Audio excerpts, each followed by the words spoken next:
Hello, lovely friend. I am Dr. Mary Barson. And I'm Dr. Lucy Burns. We are doctors and weight management and metabolic health experts. and this is the Real Health and Weight Loss Podcast. Good morning, lovely friends. Dr. Lucy here. How are you? I am without Dr. Mary today, but I have an extra special guest for you today. I'm sure that many of you will relate to Donna's story. Donna is one of our members, and she has kindly come along to share her story and her journey of real health and weight loss, which involves some ups and downs, and I think that is what makes it all the more real. Donna, welcome to the podcast. Thank you. Good. So I thought, my lovely, we could just start by perhaps you just introducing yourself, telling our listeners a little bit about who you are and where you started, and we'll just evolve as the chat goes on. Sure. Okay. So my name is Donna. I have been a low-carbitarian for about 4 years now, and I've been a real-life medicine follower for 2 years. About that. And who am I? I'm in a lovely partnership with a gorgeous man. We live in the Dandenong Mountains in Victoria, and we have lots of fur babies and lots of beautiful native plants around, and I just wish I could spend my entire life with my plants and my animals. But I also work as a social worker. Yes. It's pesky when work gets in the way of, skipping through the plants and the pets. Exactly. I wish we didn't need money, or that our money tree would bear some fruit. Indeed. I think we all wish that. So, gorgeous one, tell us, where did you start your journey? Like, what was your impetus to make some changes for your health? My start with low carb came very unexpectedly because I wasn't actually looking to do anything about my weight, despite the fact that I have struggled with my weight my entire life, or at least as long as I can remember. But it started when I went to go and see a GP who I was just kind of figuring out whether I thought he was the right GP for me. And I went to go and see him about something completely unrelated. And in the appointment, he asked me how I was feeling about my weight. And I told him my weight's always been an issue. And he introduced me to low carb. So that's where that journey started. I was very keen to do something about my weight. But where I got really, really serious was about, I don't know, maybe a year to 18 months after that, I discovered that I had a bit of an issue with blood pressure. And I was taught by this wonderful GP that I could actually adjust the blood pressure issue by losing weight and not have to go onto any medication. I landed up having a fall in my backyard, and if anybody knows the Dandenong Gardens, they are really steep. I fell 4 meters. I rearranged my face on every plant on the way down, broke my fall with my forehead on our wooden deck and landed up in hospital. And the first thing they did in hospital was they put me on blood pressure medication. And that was the absolute turning point. I was determined to get off this blood pressure medication, and my goal was, my 50th birthday present to myself is to get off this blood pressure medication. Oh, I love the way that you framed that as a gift to yourself, that getting off medication is a gift. Yes, and it really is. Wow, is it ever? Yeah. And I knew that for me, and probably for most people, the issues with food and issues with eating are not nutritional, or it's not about energy or nutrition. It's about psychological stuff, and I've now said that I reckon 90% of what we put in our mouth is for psychology and 10% is for fuel and nutrition. Yeah. And I knew I needed to address the psychological aspect of it and went looking, and that's how I found real life medicine. Oh, yeah. Well, as you know, that's our thing we love. What you eat is important, absolutely. And what you eat can absolutely change your health. We always talk about food as medicine. But why you eat is actually the determinant. If you understand why you eat, then you can change what you eat. If getting on top of my health and my weight was about just changing what I eat, then I could have done it easily with my GP like that. Or I could have done it with Weight Watchers, or I could have done it with the lemon detox diet, or I could have done it with any of the other things that I tried. But I knew as a counsellor myself that you can't be your own counsellor, you can't be your own therapist, and I needed to address the psychological side of things. Ah, amazing, amazing. So do you think, though, that the tipping point then was the medication, though, the getting put on blood pressure meds? Getting put on blood pressure medication was absolutely the tipping point, and that's what made me get serious about losing the weight. And what was the worry? Like, what were you worried about with the blood pressure? Well, I thought I'm only 49 and I'm now on blood pressure medication. I'm so heavy, so overweight that I can't sit with my legs crossed like a lady because my thighs are too fat and I'm uncomfortable. I put off going for a walk with friends because I'm embarrassed how much huffing and puffing I'm doing. So, yeah, realise, just finding myself in hospital with this absolutely swollen face. My eyes were swollen shut with contact lenses in them. They had to pull my eyes open to get the lenses out after 2 days. Yeah. I guess it was a health crisis. It was a fall, and it was a fall because of a loose rock. It wasn't, a heart attack or a stroke or anything like that. But, yeah, emergency doctors and being whacked onto medication immediately. Yeah, yeah. It was a big fright. I was only 49. I felt like I've got a lot of years ahead of me and my life is already pretty shit physically. And I really wanted to turn that around. Yeah, that's interesting. I mean, we often describe that there's a trigger, like people will, cruise along kind of knowing that they probably need to do something, but, maybe don't want to, or maybe feel like it's going to be too hard, or maybe kind of keep putting it off till, the time's more perfect. And then there's a trigger, something that goes, you know what, it's time, I've got to do something. You're the one who says when the pain of staying the same is greater than the pain of making the change, that's when you'll make the change. And to all those friends of mine, I'm talking to you. I wish you would just take on board what I've learned and make some changes. But obviously you haven't reached that pain threshold yet because you haven't made the change. But yeah, you wish others could learn from your mistakes. They can't. They can only learn from their own. Yeah, but it's interesting because so many people, once they make the change and realise that it wasn't actually as hard as they thought it was going to be, often say, I wish I'd done it earlier. I wish I'd done this 5 years earlier, or I wish I'd done it 10 years earlier. So I think sometimes we think it's going to be much harder than it is. Mm-hmm. So, yeah, I think that can be another way to look at it. And I always say to people, nobody ever, like I don't have anyone who comes to me and goes, oh, I'm glad I waited 10 years to make this change. No one says that. Or no one ever comes and says, gee, I wish I'd waited later. Like I wish I'd waited another 10 years. No one says that. So it's always interesting to note that when your brain goes, oh, I'll do it later, or I'll think about it, or it's all too hard, nobody ever regrets making the change. Nobody regrets making the change, but change is really frightening. Entering into a new anything is really frightening. And for me personally, I know that I'm very competitive against myself. And if I am going to do something, then I have to do it. I have to excel. I have to do it perfectly. I won't do it or I won't do it at all if I don't think that I can do it perfectly. Yeah. It's interesting because we often find people have, challenges when wanting to make changes. They are worried, as you mentioned, scared even.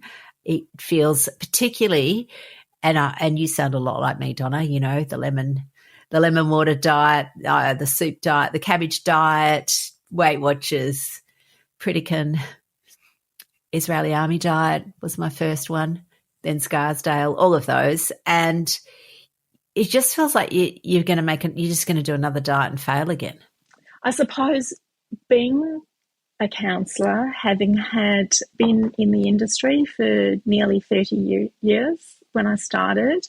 I knew that my support crew needed to be a bunch who I absolutely trusted and who I thought were smarter than me.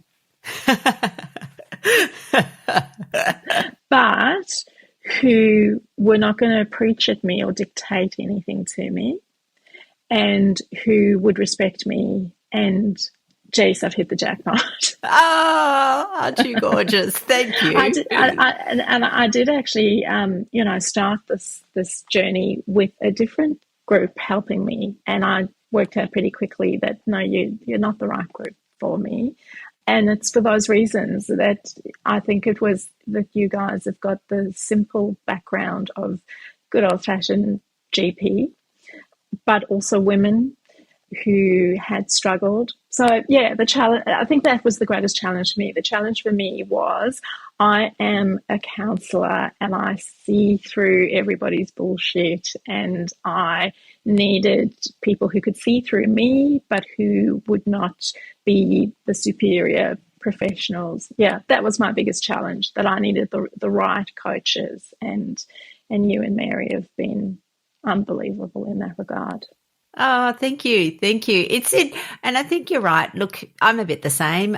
If I have somebody I trust, I will basically just do what they say. Like if they tell me to do something and I think they've got good knowledge and they've got good education and they've walked the walk, then I will follow them.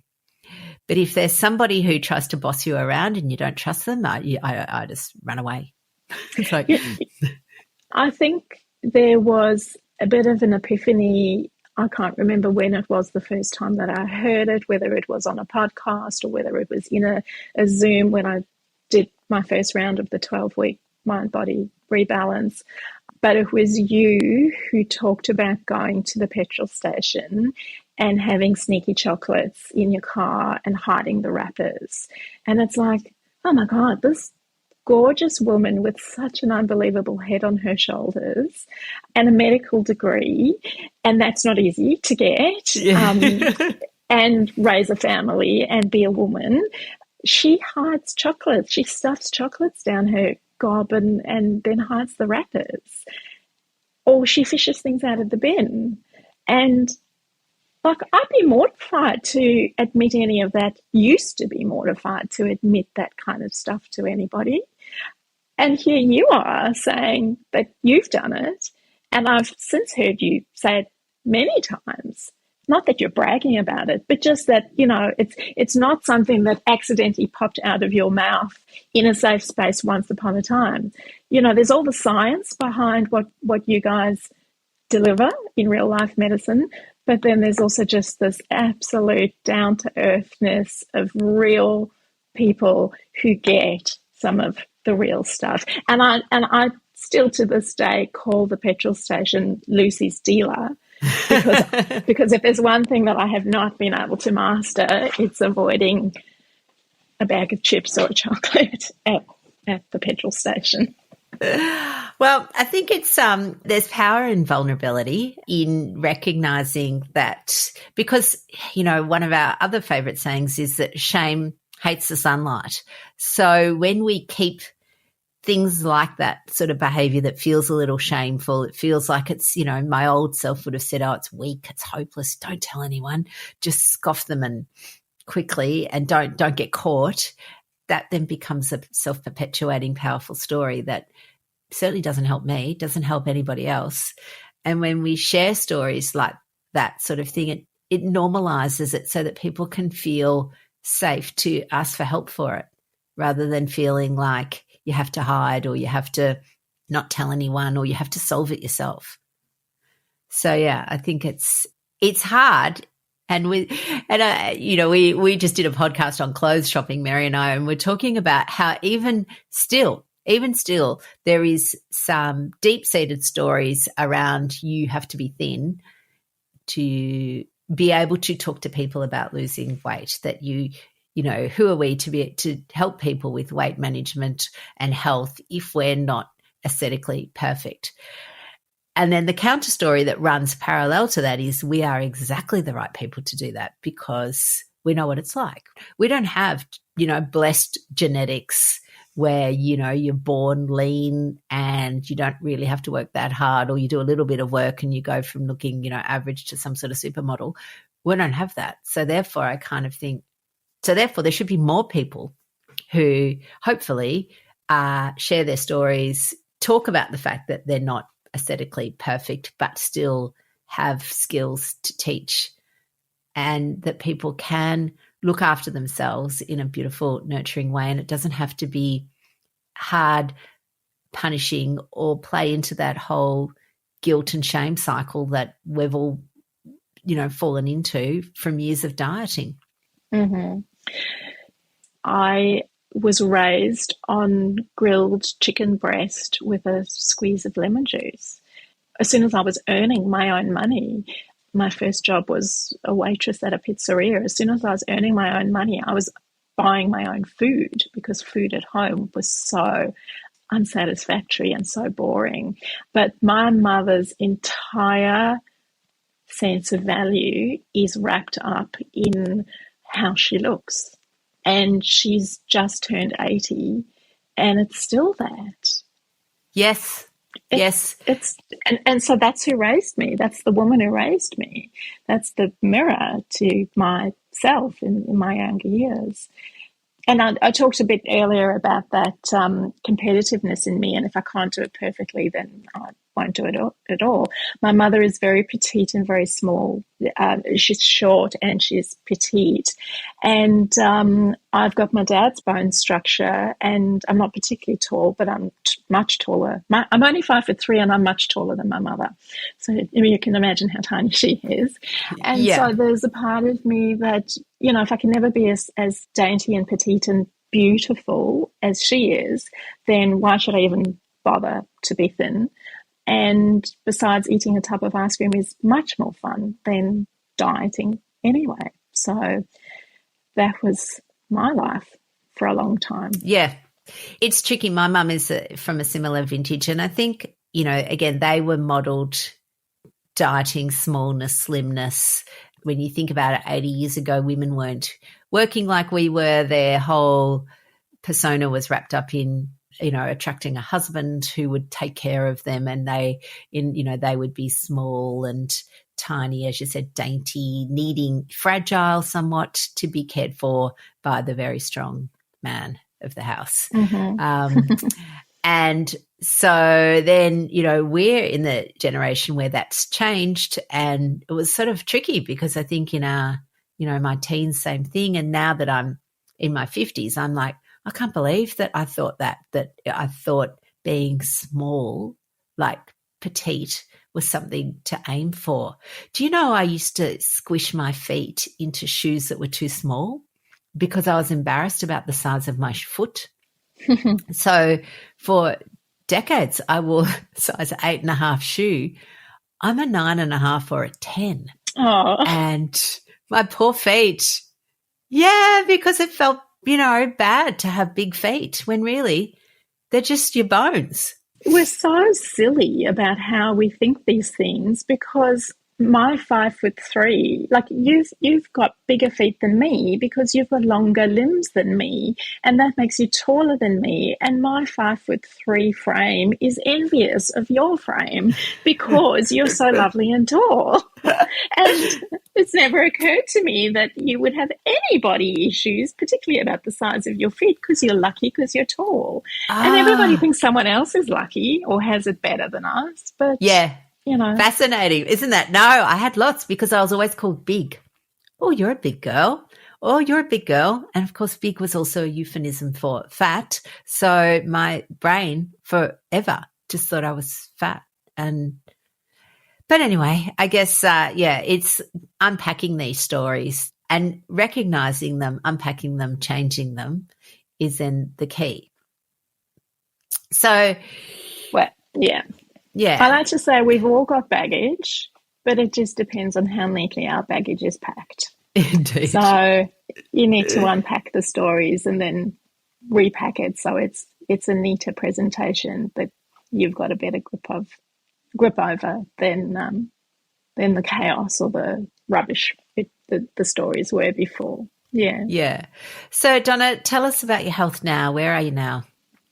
That's a really interesting question because thanks to low carb 4 years and real life medicine 2 years, I thought that I was in the best state of health I had ever been in, or at least had been in the last 20 or 30 years. And I was diagnosed with breast cancer last year. Yep. And you know that because you were an amazing support, which really blew me away because my engagement with real life medicine is about my health, like my weight health and my metabolic health. So, yeah, the fact that you were so supportive around the cancer was fantastic. So where am I now? I am, I'd say, 95% over the massive surgery that I had to have. I am, 50% have come to terms with the ongoing treatment that my oncologist wants me to have. But I am 100% grateful, aware and grateful that if I had not been in the state of metabolic health that I was in when this diagnosis was made, then I think it was awful, but it would have been more awful. And probably my recovery from the surgery would have been harder. My support network of professionals would have been different. So where am I now? I'm on the tail end of this stupid cancer thing. Given the rate of cancer in our lifespans, I'm probably going to get it again, some other kind or a relapse. Oh, well. But I'm definitely a hottie. Yes. I've actually just had my annual bloods. Yay. With Ron, who's my low-carb GP who I adore, and everything's fantastic in regards to all the things you low-carb doctors measure. And I feel fantastic about my future health, the stuff I can, and that specifically is the stuff I can control. I can't control whether there's already some little part of my DNA that's gone off on its own tangent and is reproducing cells that in 5 or 10 years' time I'm going to discover, and there'll be some health crossroads that I'm going to have to deal with. I can't do anything about that. But in terms of the things that I can control, and that is the things that I put in my mouth that then affect how I operate, function, and feel for the next hour, 24 hours. I can control all of that, and I feel wonderful. Most people, when they start a program, their weight's not neutral, they're climbing. So a year afterwards, they would have had another couple of kilos on, or another couple, or 5 or 10. And so they would be actually not just 10 kilos less than they are now, but often 20 kilos more than they are now, if that makes sense. Mm-hmm. I actually don't even know what my starting weight was, and that's a real diet culture term, isn't it? Starting weight. Starting weight. Yes, absolutely. Yeah, but I don't know what mine was, and the reason I don't know is because I hated myself so much because of how high it had gotten that I hadn't gotten on for a while. And I knew that I was continuing to put on weight because I was continuing to need to buy bigger clothes. I'll tell you a story that I hope listeners can relate to. I would buy clothes with the aim that if I just lose 2 or 3 kilos, this will look better or this will feel more comfortable. And so I've got, these plastic tubs of size 10 stuff, size 12 stuff, size 14 stuff. And I was heading into making a tub of size 16 stuff because I was now in the size 18. And when I went from a 12 to a 14, that was mortifying. And I thought, oh my God, well, I'll never get to a 16. Well, I was heading for a 20. But the story I want to tell is just recently I put all of these tubs out because nothing in my wardrobe fits me. It all falls off. It's all too big. What a lovely problem to have. So I pulled out all of these tubs and pulled out clothes that I'd forgotten that I'd bought. So many stuff still with the tags on, they've never been worn. But because it's been so many years, I wouldn't wear any of those clothes, even though I do fit in them now, either because they're so dated that they make me feel old and frumpy, or they just don't suit me anymore. My lifestyle is different. Sometimes I still look at myself in the mirror and I think, I still got a long way to go because my bum is big. And then there are other times I think, you know what, my bum is big because that's the physique that I've got. And I think there are men that love that kind of shapely ass. Yes. Yeah. And hopefully my partner's one of them because he chose me. It really doesn't matter. But I've just had this massive surgery because of my breast cancer. And part of the surgery involved taking a huge flap of skin from my belly to reconstruct my breasts. And it means that I get a tummy tuck. Well, I'd rather not have cancer and therefore not have the tummy tuck. But the number of people who've said to me, oh my God, you look fantastic. Look how flat your tummy is. It's like I've got this new credential of flat tummy.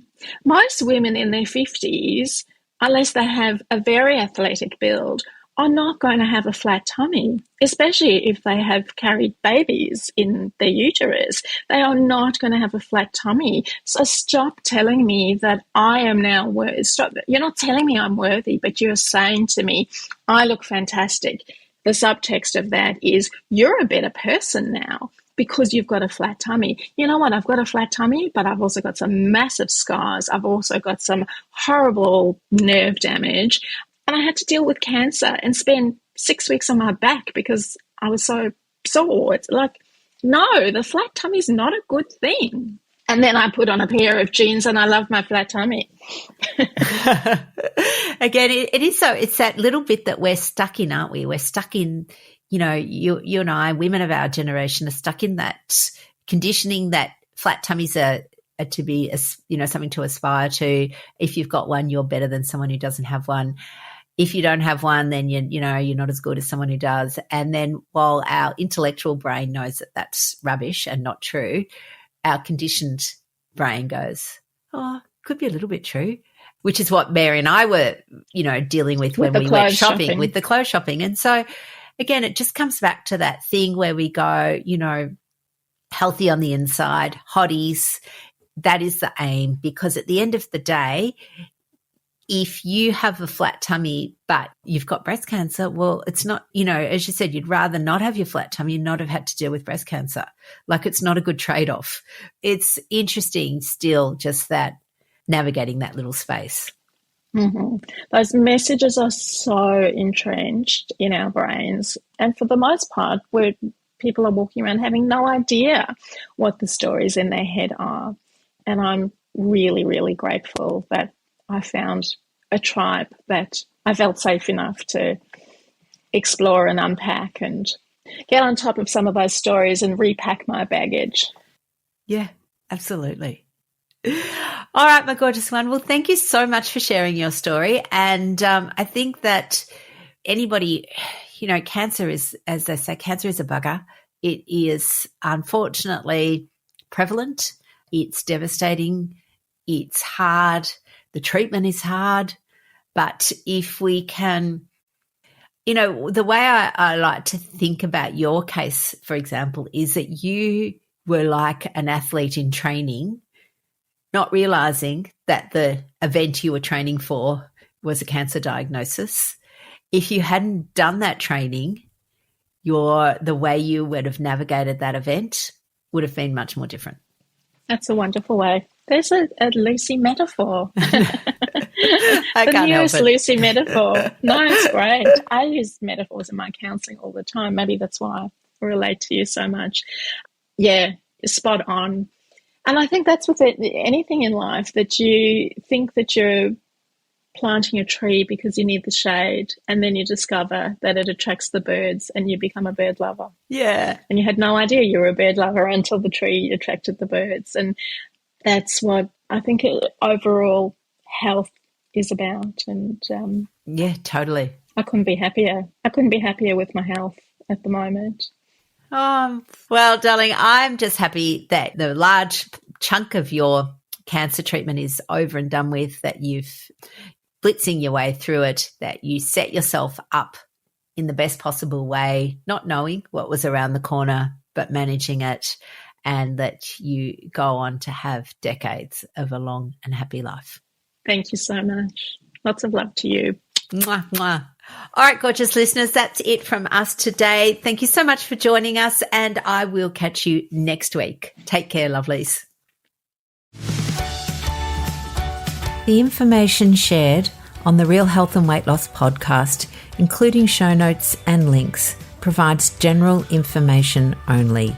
It is not a substitute, nor is it intended to provide individualised medical advice, diagnosis, or treatment, nor can it be construed as such. Please consult your doctor for any medical concerns.